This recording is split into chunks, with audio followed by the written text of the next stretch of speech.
Good morning, students. Welcome in the class 7. We are watching our video of subjects maths. That is chapter number 3 HCF and LCM. आज हम लोग देखने जा रहे हैं हमारा प्रैक्टिस सेट 13 में लास्ट वीडियो में मैंने आप लोग को कुछ होमवर्क दिए थे स्टूडेंट, याद है आपको।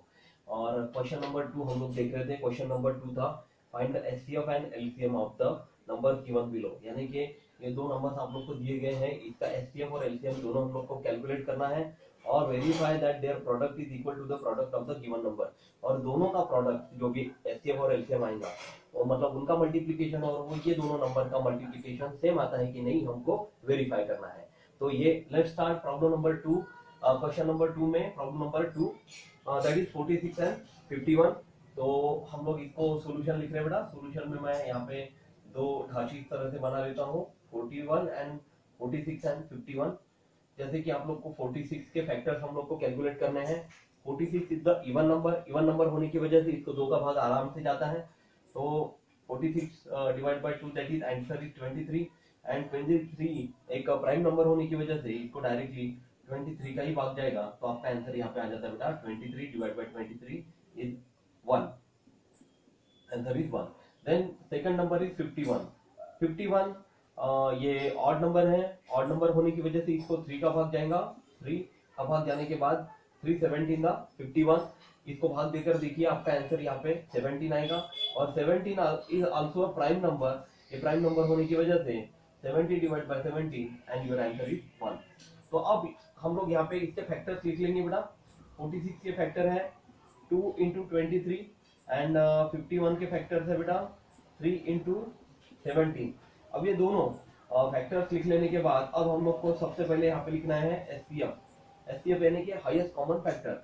देखिए इनमें कोई भी फैक्टर कॉमन नहीं होने की वजह से यहाँ पे इसका एचसीएफ हम लोग लिखेंगे बेटा 1। और एलसीएम, अब हम लोग को एलसीएम कैलकुलेट करना है।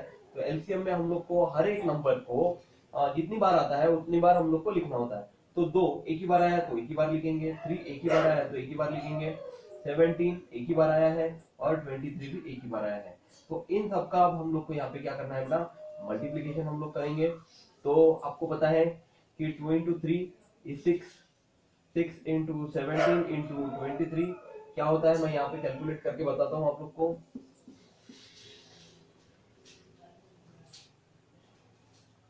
7 6 42, 6 1 6 and 4 102। तो आपका आंसर यहाँ पे आता है बेटा 102 इंटू 23। अब इसको हम लोग 23 से मल्टीप्लाई करेंगे। 3 to the 6 300, 3 1 the 3 then 0, 2 to the 4 200 and 2 1 the 2। तो आवर आंसर इज 3 6 प्लस करेंगे 6 प्लस 0 6 0 प्लस 4 3 एंड ये 2 3 4 6 इज योर आंसर 2 3 4 6। ये अब आप लोग को एलसीएम मिल गया है। अब इसको हम लोग को सामने भी सॉल्व करना है बेटा। सामने हम लोग क्या करेंगे, यहाँ पे इसके नीचे आप लोग यहाँ तक आप लोग का लिखना हो गया। इसके नीचे सामने का पोर्शन लिखेंगे हम लोग। Now product of given number is equal to HCF into LCM. अब देखिए बेटा, गिवन नंबर जो दिए गए हैं नंबर, इनका प्रोडक्ट यानी कि दोनों नंबर का मल्टीप्लिकेशन हम लोग को यहाँ पे लिखना है। 46 into 51 is equal to HCF कितना आया हुआ है हमारा 1 और एलसीएम कितना आया हुआ है हमारा 2346 2346। अब देखिए इसको दोनों को मल्टीप्लाई करेंगे तो इतना उत्तर आपका आने वाला है। लेकिन अब हम लोग चेक करेंगे कि 46 इंटू 51 का मल्टीप्लिकेशन कितना आता है। तो 46 इंटू 51 कर रहा हूं मैं। 1 6 द 6 1 4 द 4 देन उधार का 0, 5 6 द 30 का 0 बचे 3, 5 4 द 20 20 प्लस 3 इज 23। तो यहाँ पे 23 लिख लिया मैंने। अब दोनों को प्लस करना है 6 4 3 2, यानी कि आपका आंसर यहाँ पे आ रहा है 2 3 4 6। यानी कि दोनों वैल्यूज हमारी सेम आई हुई है और ये सेम आने की वजह से ही हमारा जो एचसीएफ और एलसीएम हमने यहाँ पे कैलकुलेट किया हुआ है, ये दोनों वैल्यूज हमारा एकदम सही है, एकदम करेक्ट है। अब इस तरह से ये प्रॉब्लम आप लोग को अपनी कॉपी में उतार लेना है। देख लीजिए किस तरह से मैंने प्रॉब्लम को सॉल्व किया हुआ है। दोनों फैक्टर्स हमने निकाले हैं, एचसीएफ और एलसीएम हमने कैलकुलेट किया है और दोनों का प्रोडक्ट ऑफ गिवन नंबर भी और एचसीएफ इंटू एलसीएम दोनों इक्वल होने की वजह से ये दोनों नंबर क्या है हमारे इक्वल वेरीफाई हो गए हैं। अब हम लोग चलते हैं हमारे प्रॉब्लम नंबर 4 की तरफ, जो कि हमारा इस प्रैक्टिस सेट 13 का लास्ट एग्जांपल है। इसको मैं मिटा देता हूं।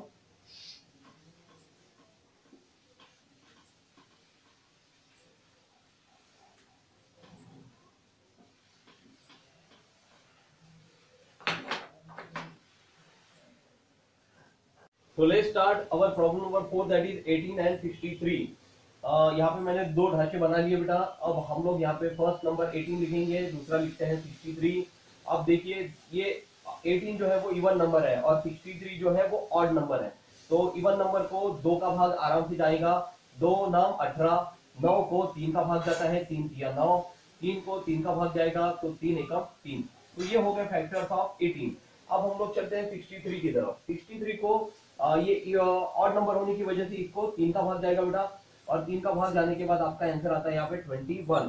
अब 21 को 3 का भाग देंगे तो 3 7 21, ठीक है, और 7 को सिर्फ 7 का ही भाग जाएगा तो आपका आंसर आएगा 1। यानी कि देखिए आपको 18 और 63 के यहाँ पे फैक्टर्स मिल गया, एंड देयरफॉर 18 के फैक्टर मैं यहाँ पे लिख रहा हूँ 2 into 3 into 3, और 63 के भी फैक्टर मैं यहाँ पे लिख रहा हूँ बेटा 3 into 3 into 7। देखिए ये दोनों फैक्टर्स लिख लेने के बाद हम लोग को यहाँ पे लिखना है व्हाट इज द एचसीएफ। अब हम लोग को एचसीएफ कैलकुलेट करना है। एचसीएफ के लिए आप लोग को पता है जो दो संख्या यहाँ पे कॉमन होती है उनको हम लोग को लिखना होता है। तो यहाँ पे देखिए 3 into 3 और 3 into 3 ये दोनों कॉमन होने की वजह से आपको यहाँ पे आंसर मिल रहा है 3 into 3 is 9। तो HCF of 18 and 63 is 9। Then LCM हम लोग को कैलकुलेट करना है। एलसीएम ऑफ 18 and 63 क्या है, जो कॉमन नंबर है। आपको पता है जब भी हम लोग एलसीएम कैलकुलेट करते हैं तो हर एक नंबर को हम लोग को लिखना होता है, लेकिन जितनी बार वो आया हुआ है उसको सबसे पहले लिखेंगे। तो 3 into 3 दो बार आया हुआ है तो 2 ही बार लिखेंगे, लेकिन बार बार नहीं लिखेंगे। 2 एक ही बार है तो एक ही बार लिखेंगे। 3 into 3 एक ही बार लिखेंगे, और 7 जो है वो एक ही बार लिखेंगे। तो 2 into 3 6 3 दा 18 into 7 आपका आंसर आएगा 126। 18 7 दा 126।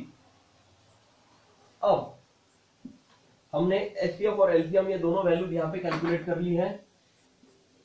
मेरे पास जगह नहीं होने की वजह से मैं आपको बाजू में लिखकर बता रहा हूं, लेकिन आपको अपनी कॉपी में इसके नीचे ही उतारना बेटा, ओके। अब नाउ मैं यहाँ पे लिखूंगा now product of given number is equal to HCF into LCM. Therefore product यानी कि प्रोडक्ट ऑफ गिवन नंबर यानी कि दोनों नंबर का मल्टीप्लीकेशन। तो 18 into 63 यहाँ पे मैं लिख रहा हूँ। एचसीएफ कितना आया हुआ है हमारा, एचसीएफ आया हुआ था 9 into एलसीएम कितना आया हुआ है 126। ये दोनों वैल्यूज मैंने यहाँ पे लिख ली। अब हम लोग यहाँ पे इसका मल्टीप्लीकेशन करेंगे। मल्टीप्लीकेशन करते समय बड़ी संख्या को छोटी संख्या से हम लोग को गुना करना है, ठीक है।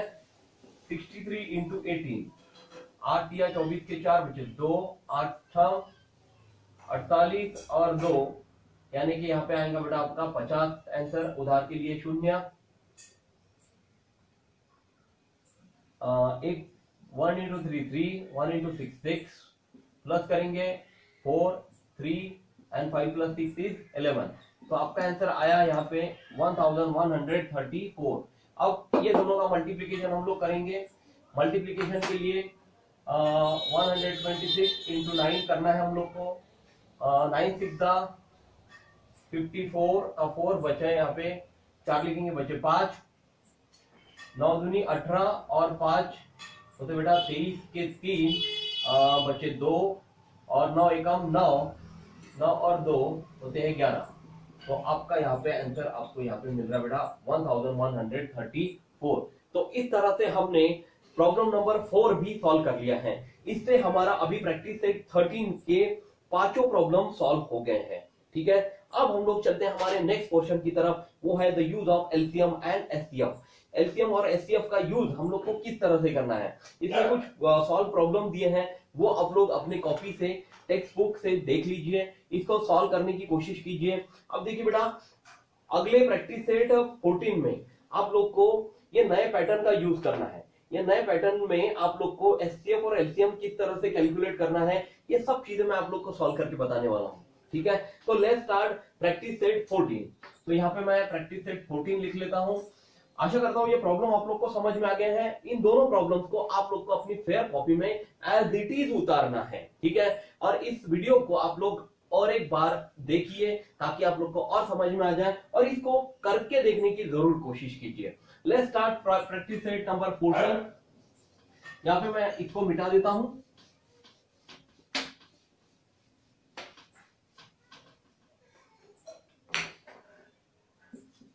प्रैक्टिस सेट 14 में हम लोग को यहाँ पे फर्स्ट प्रॉब्लम दिया गया है, चूज द राइट ऑप्शन। मतलब इसमें हम लोग को एक राइट ऑप्शन सर्च करना है। Problem number 1 is the HCF of 120 and 150 is ...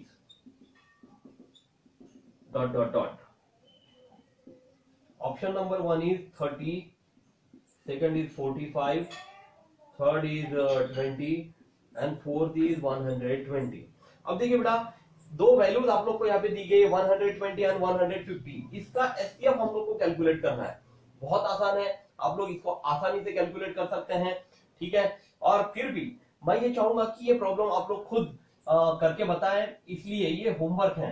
ठीक है, इसका आंसर आप लोग मुझे सर्च करके बताइए। इसका आंसर आप लोग को किस तरह से कैलकुलेट करना है। रफ में आप लोग 120 के फैक्टर्स कैलकुलेट करिए, फिर रफ में ही 150 के फैक्टर्स कैलकुलेट करिए, और दोनों के फैक्टर्स में जो वैल्यूज कॉमन होंगी उन दोनों वैल्यूज को, दोनों जगह पर कॉमन होंगी, उनका मल्टीप्लीकेशन करके आप लोग को इसका आंसर मिलेगा। तो इसका जो भी आंसर होगा आप लोग को यहाँ पे लिखना है बेटा। अब सेकंड प्रॉब्लम मैं यहाँ पे लिख के बताता हूं, the HCF of this pair of number is 1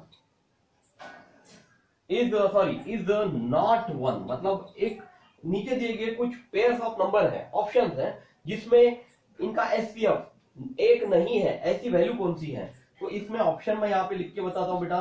first is 13,17, फिर सेकंड इज 29,20, थर्ड इज 40,20 और फोर्थ इज 14,15। अब देखिए बेटा, इसका आंसर मैं आप लोग को सॉल्व करके जरूर बताता हूं। ये जो ये होमवर्क है, ये फर्स्ट प्रॉब्लम आप लोग को होमवर्क है, ये आप लोग मुझे करके बताइए, अगले वीडियो में मैं चेक करूंगा। लेकिन सेकंड प्रॉब्लम मैं आप लोग को सॉल्व करके देना चाहता हूं। The HCF of this pair of number is not 1। इसका आंसर है third, answer is third, that is 40,20। ये क्यों है, इसका सोल्यूशन हम लोग यहाँ पे लिखेंगे, बिकॉज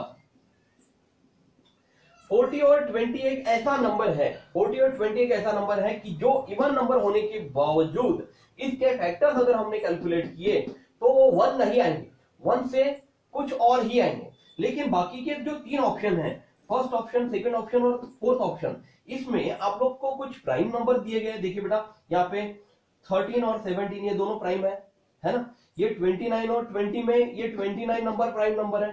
ठीक है, ये दोनों भी नहीं हो सकते क्योंकि जिस वैल्यू ऑप्शन में प्राइम नंबर होता है उसका एचसीएफ आप लोग को 1 जरूर मिलेगा बेटा। ये हमने इसके पूर्व पूरे गणित किए हुए, इससे समझ में आता है कि कहीं भी एक नंबर भी प्राइम हो तो उसका एचसीएफ हम लोग को 1 ही मिलेगा। ये हम लोग को याद रखना है, हमेशा याद रखना है। ठीक है, और फोर्थ प्रॉब्लम में 14 और 15, यहाँ पे 14 इवन नंबर है और 15 ऑड नंबर है। तो ये दोनों इवन और ऑड नंबर होने की वजह से इसका जब भी आप लोग इसको फैक्टर्स निकालेंगे तो फैक्टर्स में आप लोग को 1 ये जो एचसीएफ है ये आपको नहीं मिलने वाला है, कुछ और ही इसका एचसीएफ आप लोग को मिलेगा ऑड और इवन नंबर में। तो इसमें इसका रीजन मैं आप लोग को बताना चाहूंगा, because the pair of numbers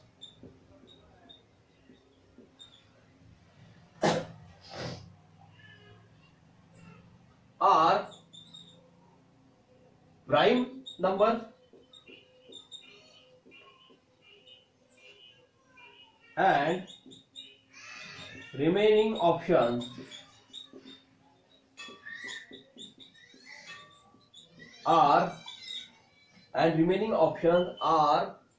of odd and even number।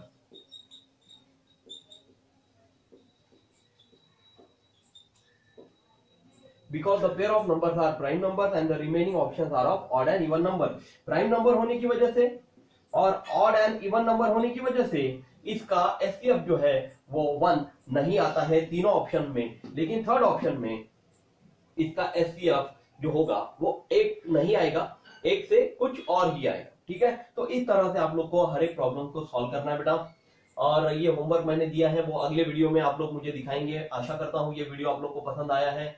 और सबसे इंपॉर्टेंट बात, कहीं बाहर जाते हैं तो 2 गज की दूरी रखिए, मास्क पहनिए और हाथ हमेशा सैनिटाइजर से या हैंड वॉश से धोते रहिए। Thank you class, take care, bye.